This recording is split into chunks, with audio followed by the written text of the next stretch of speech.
Graça e paz, meu querido, você que está aí na sua casa, na sua sala, boa noite, você que está conosco assistindo este culto, espero que esteja tudo bem com você e acredito que está tudo bem com você, no nome de Jesus, amém? Você que está no seu quarto, você que está aproveitando, onde você estiver aí para estar conectado junto conosco, adorando o nome do Senhor Jesus, glória a Deus pela sua vida, que você seja a cada momento fortalecido e a cada momento sendo tocado pelo Espírito Santo.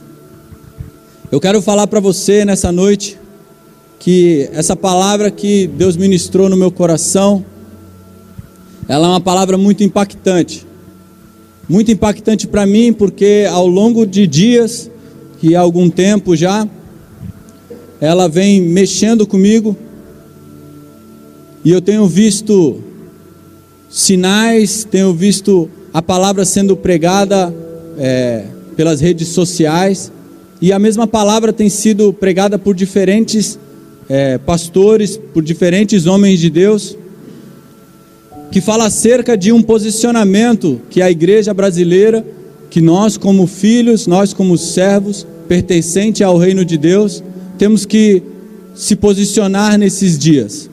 Temos que nos posicionar neste tempo, neste novo tempo. Na história, eu acredito que nunca se viu algo parecido, esse momento de pandemia, esse momento de reclusão, de afastamento, as pessoas em seus lares. E eu acredito que na história não há relatos, ou talvez tenha, e eu ainda não vi. Se você viu, glória a Deus, há relatos de como a igreja se comportou em momentos tão difíceis. Há alguns relatos de décadas passadas, de outros séculos, sobre como a igreja se comportou diante de uma perseguição. E glória a Deus, a igreja se portou com muita firmeza. Por isso o evangelho chegou a mim, chegou a você, e nós estamos aqui. E isso fica também para nós como um ensinamento, que nós temos que nos posicionar com muita firmeza. Nós temos que mostrar a nossa postura, a nossa firmeza, mostrar quem nós somos, onde nós estamos, de quem nós pertencemos, para que a próxima geração possa receber este evangelho. O que está acontecendo hoje, a situação mundial, não pode afetar as nossas vidas, não pode me afetar e não pode te afetar com relação à nossa fé, com relação ao nosso posicionamento, a quem nós somos. Estive percebendo que um dos 3 maiores escritores do Novo Testamento nos convoca para uma posição muito rígida, nos convoca para uma posição muito firme. Paulo, Pedro e João, que escreveram as maiores cartas, nos chama para nos posicionar de tal forma que não se abalemos facilmente. Engraçado que na carta de 2 Pedro, no capítulo 3, versículo 18, Pedro está falando ali, comentando sobre Paulo, que Paulo também tem falado os mesmos assuntos, e no finalzinho do capítulo 3, no versículo 18, ele nos orienta a nos posicionarmos no crescimento da graça e do conhecimento do Senhor Jesus. Ele nos instrui, ele instrui a igreja ali no seu tempo e deixa escrito para que nós possamos ter essa mesma posição, crescer em graça e em conhecimento. Hoje nós não podemos crescer somente na graça ou crescer somente no conhecimento. Não se pode caminhar uma vida somente caminhando pela graça e esquecer do conhecimento. E não se pode caminhar na fé do Senhor Jesus somente através do conhecimento e esquecer da graça. Os dois estão ligados. Não pode faltar um havendo o outro. Por que isso? Eu explico para você. O conhecimento do Senhor Jesus é conhecer a vida, conhecer a obra, conhecer o propósito. Aquilo que Ele fala sobre nós, aquilo que Ele fala sobre a igreja, a sua missão, o seu propósito. E conhecer e crescer na graça significa reconhecer aquilo que Ele é, quem Ele é, o poder dEle. Assim como os anjos o reconhecem em todo tempo, se prostram e o adoram. Os anjos não são robozinhos programados para adorar o Senhor. Pelo contrário, os anjos têm consciência e diante de tal grandeza do Senhor Jesus, eles declaram que o Senhor é santo, o Senhor é poderoso. E nós precisamos também ter esse conhecimento, ter o reconhecimento do que é crescer na graça. Cada vez que nós nos posicionamos diante da obra do Senhor, da obra redentora, cada vez que nós nos posicionamos diante do que Cristo fez por nós, a graça, o favor não merecido que nós recebemos, um favor de Deus por nós que não merecíamos, isso é crescer em graça, crescer entendendo que a cada momento Deus fez por nós aquilo que nós não merecíamos. Isso sim é crescer na graça. O que não podemos é esquecer disso. Um pouco antes, se você reparar aí, no capítulo 1 de 2 Pedro, ali após o versículo 5 ao 10, mais ou menos, certa vez eu preguei aqui sobre o versículo 5 de 2 Pedro 1, que fala, de associar a vossa fé à virtude, associar a vossa virtude, a piedade, a perseverança e tudo mais.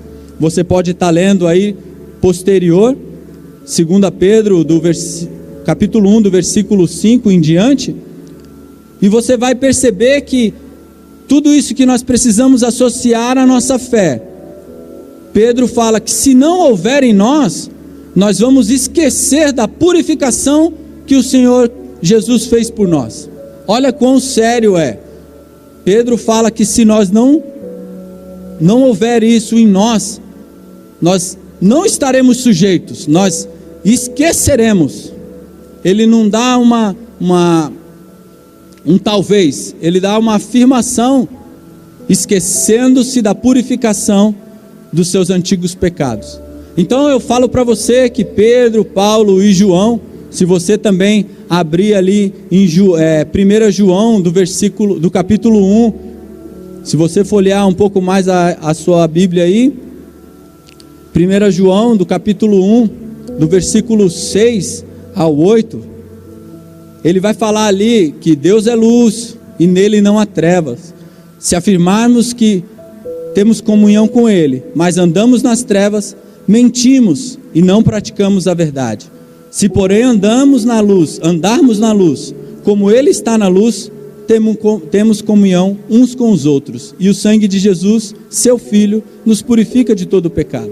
Se afirmarmos que estamos sem pecado, enganamos a nós mesmos, e a verdade não está em nós. Então, mais uma vez, eu falo para você, que os apóstolos ali, na sua missão do Evangelho, de viver o Evangelho, não só de pregar, mas de viver, de se posicionar diante de toda a dificuldade, orienta as gerações futuras a se posicionar assim como eles se posicionaram, porque uma vida com Deus é uma vida de posicionamento, é uma vida de pertencimento. E eu quero chocar você agora com uma palavra, porque se eu fosse dar um tema para essa ministração, eu daria um tema de que você atrapalha.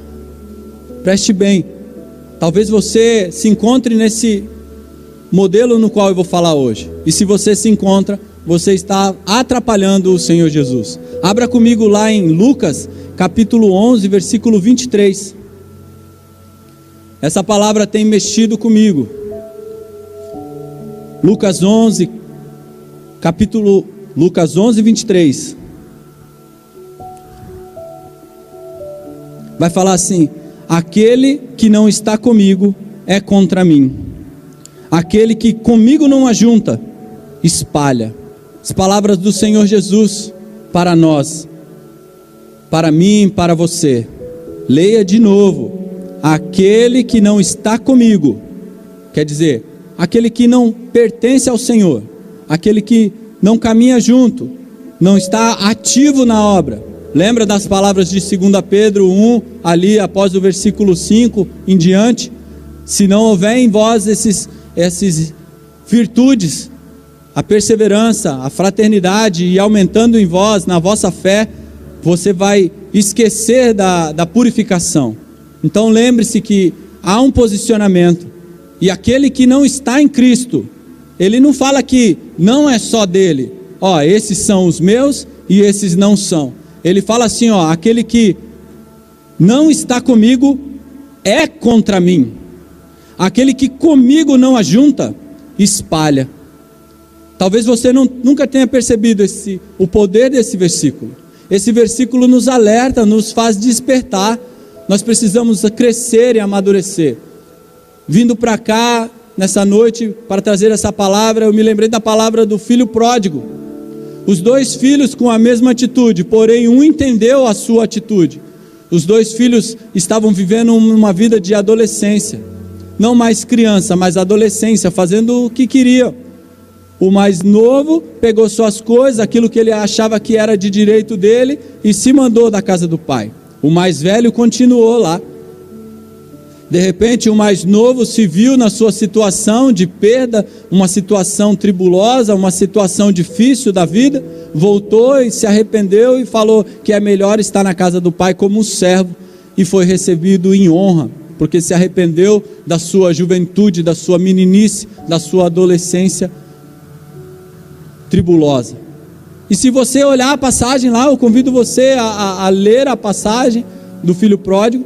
O filho mais velho permanece na mesma atitude, porque ele questiona o pai: o Senhor nunca me deu nada, eu querendo fazer e o Senhor nunca me deu nada, eu queria fazer uma festa com meus amigos, eu queria festejar. O filho não entendeu, não cresceu e viveu ali nas suas doenças, na sua pobreza emocional. Então a palavra do Senhor nos chama para crescer. Então ou você está com Jesus, ou você é contra Ele. A questão não é dele, é contra Ele. Jesus nos alerta, preste atenção, ei. Note, eu estava tentando achar algum lugar, um lugar onde fala que Deus tem alguém contra Ele.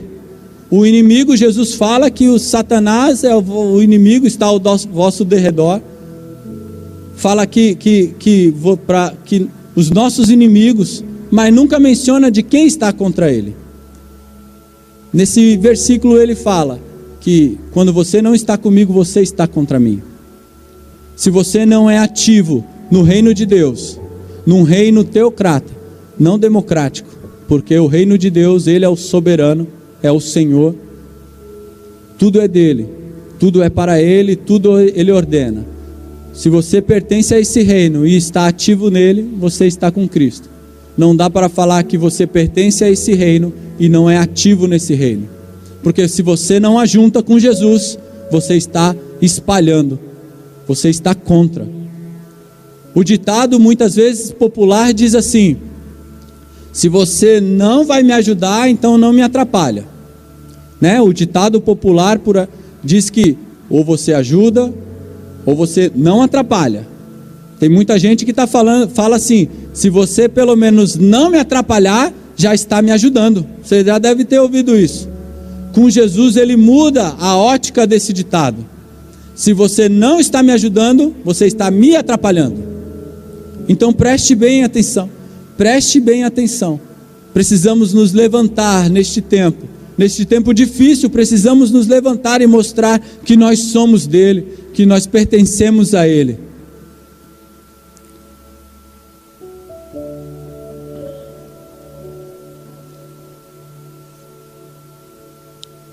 E nós pertencemos a esse reino como filhos maduros, porque Jesus te recebe como um filho, o Senhor te recebe como um filho, e Ele tem a expectativa de ver você crescer.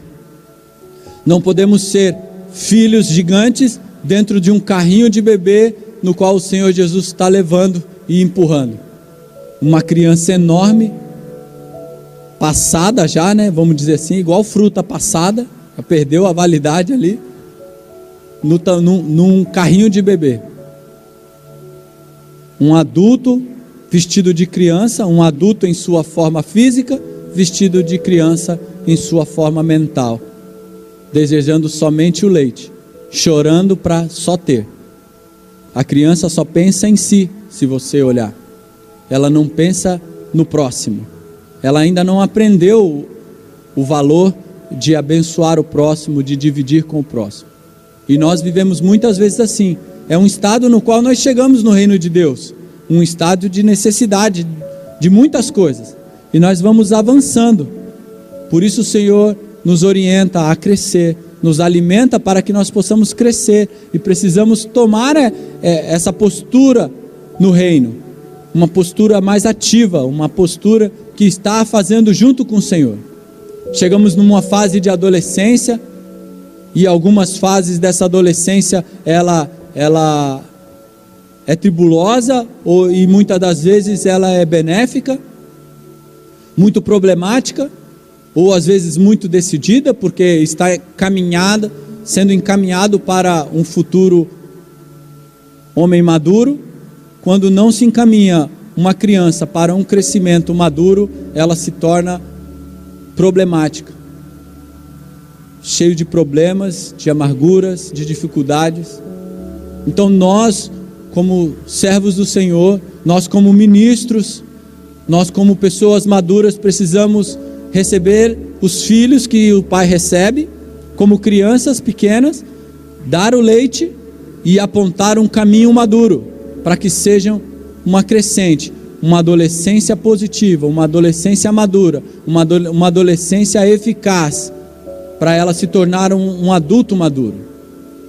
Hoje nós estamos sendo alimentados por pessoas que não têm maturidade, nos fazem permanecer como criança, e passamos a vida toda experimentando o reino de Deus somente como criança, sendo que há uma coroa maior para aqueles que são maduros.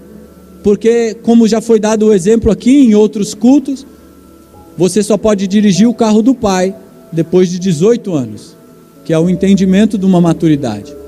Você só pode herdar uma herança após um certo período de maturidade. E no reino de Deus, o melhor está na maduridade, não está na infância. O melhor de Deus não está ali no seu período de criança no reino de Deus. E olha que que é um período maravilhoso. Todos nós passamos, todos nós experimentamos, vivemos no novo de Deus, aquele espetáculo, aquela glória poderosa de Deus no início da nossa conversão. Muitas das vezes até não queremos sair, mas é um erro não querer sair disso, porque o Senhor quer que nós amadurecemos, crescemos na graça e no conhecimento. Precisamos amadurecer para experimentar o que o Senhor tem para as pessoas maduras, porque as pessoas maduras não são levadas por qualquer vento. Uma criança, se você pegá-la e der para alguém, a criança não vai se importar, ela quer um colo. O adulto não, ele já sabe onde ele pode pisar, ele já sabe onde ele pode entrar, ele já sabe com quem falar, já sabe como falar, como ouvir. E nós precisamos nos posicionar dessa forma no reino de Deus. Então preste bem atenção.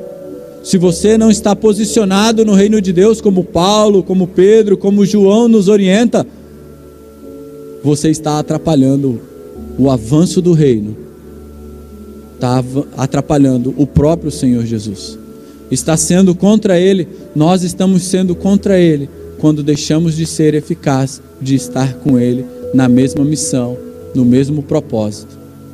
Não podemos atrapalhar o Senhor Jesus, não podemos nos encontrar diante de Deus o atrapalhando.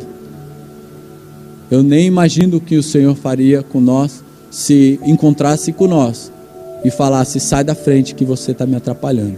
Já pensou? Eu não quero me encontrar com Jesus, eu não quero ir de encontro dessa forma, sendo aquele que atrapalha, mas eu quero ser aquele que está junto com Ele, aquele que ajunta junto com Ele, aquele que está na ação junto com Ele. Espero que você nessa noite também esteja nesse mesmo propósito. Espero que essa palavra entre no seu coração. Você precisa estar posicionado nele, você precisa o conhecer de verdade, conhecer o seu propósito, a sua obra, e andar na sua graça, no favor do seu amor, no favor do seu sacrifício, no favor da sua misericórdia, no favor daquilo que Ele dá, e com alegria receber dele, com alegria se manifestar através disso.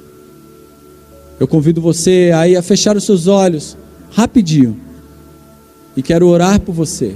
Talvez você se encontre dessa forma. Talvez você tenha até um medo de se encontrar com o Senhor Jesus e não saber qual que é a sua posição, não saber como que anda o seu coração. E eu quero orar com você. Feche os seus olhos, onde você estiver aí. Senhor, que os corações nessa noite, corações que se encontram em dúvida, coração que se encontra, Senhor Deus, distante do Senhor, que não sabem o lugar onde se posicionar, corações perdidos, Senhor, corações ainda que andam em trevas, achando que está em luz. Ó Deus, que nesses corações, nessa noite, Senhor, que em nossos corações haja o arrependimento, Senhor, haja o reconhecimento da obra do Senhor. Revela-nos, ó Deus, o poder da sua graça, do sacrifício, Senhor, da sua obra reconciliadora, Senhor. Revela, Deus, o quão nós precisamos do Senhor a cada dia, que não é pela nossa força. Revela-nos, Senhor, que não é do nosso jeito, que o reino é do Senhor, ó Deus, e precisa ser expressado conforme a tua vontade. Revela-nos, Deus, que tudo o que eu preciso está em ti, Senhor. Como os discípulos, Senhor, ó Deus, falaram, para onde iremos, Senhor, se só tu tens as palavras de vida? Deus, a tua palavra nos basta. Revela-nos o poder disso, Deus, e não permita que nós, Senhor Deus, sejamos enganados, sejamos levados por pessoas imaturas. Não permita, Senhor Deus, que os lobos, Senhor Deus, nos cerquem. Não permita, Senhor Deus, que falsos profetas nos levem em suas falácias, Senhor Deus, em suas mentiras. Ó Deus, os corações hoje aqui que estão fragilizados, Senhor, machucados, perdidos, querendo crescer e não sabe para onde crescer, Senhor, não sabe aonde se alimentar. Deus, revela-nos, Deus, que sua palavra é o alimento que traz vida. Tua palavra diz que o Senhor é a verdade, o caminho, a vida, Senhor, que não há outro caminho, não há outras filosofias, não há onde eu possa buscar a vida a não ser do Senhor. Revela, Deus, nesses corações, que tudo o que nós precisamos é do Senhor Jesus. Revela-nos o tamanho da sua glória, aquilo que nós conseguimos suportar, Senhor, porque ela é tão grande, Senhor, que morreríamos diante da tua glória. Mas revela-nos, ó Deus, aquilo que nos faz, Senhor Deus, reconhecer a tua obra. Tira, Senhor Deus, as escamas dos nossos olhos, as vendas, tira os bloqueios que nos impedem de ver, Senhor. Tira os bloqueios que impedem de nós caminharmos em tua direção, Senhor. Tira-nos da caixa, Senhor, que o inimigo tem nos colocado, Senhor. Tira-nos da limitação que o inimigo nos faz ser, Senhor, do quão limitado ele quer que sejamos, e assim ficamos inoperantes na tua obra. Tira-nos desse estado mental, Deus, um estado mental de reclamação. Tira-nos, Senhor, e leva-nos, Senhor Deus, ao crescimento, a uma maturidade em ti, Senhor, a um crescimento na graça, a um conhecimento do Senhor Jesus. Leva-nos nessa crescente, Senhor.